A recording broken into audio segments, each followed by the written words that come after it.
Le Conseil de paix et de sécurité de l'Union africaine s'est réuni il y a tout juste une semaine, mais ses conclusions n'ont été communiquées que ce vendredi 21 janvier lors de cette séance entièrement consacrée au Mali. Le Conseil a endossé les positions de la CEDEAO.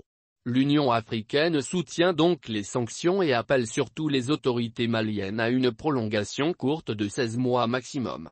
Un allongement indu du processus de transition au Mali.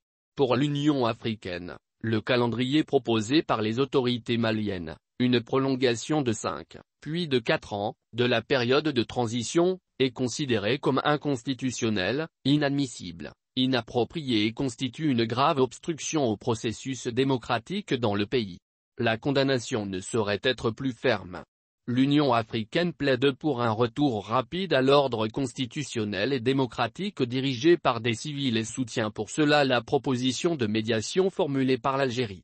Le délai proposé par Alger, 16 mois de transition supplémentaire au maximum avant l'organisation des élections présidentielles et législatives, est jugé approprié et réalisable.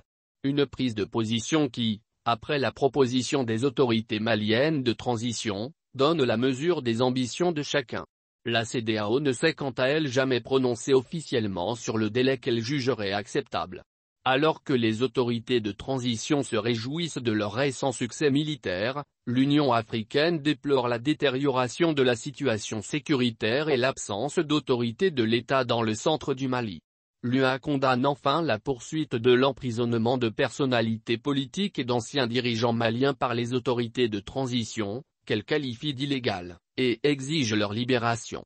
Un paragraphe qui fait allusion, sans les citer, à l'ancien Premier ministre Soumeylou Boubèye Maïga, à l'ancienne ministre de l'économie Madame Bouharé Fili Sissoko, à l'ancien secrétaire général de la présidence Kalilou Doumbia ainsi qu'à d'autres collaborateurs du premier président de la transition Bando, qui n'est plus, quant à lui, en résidence surveillée.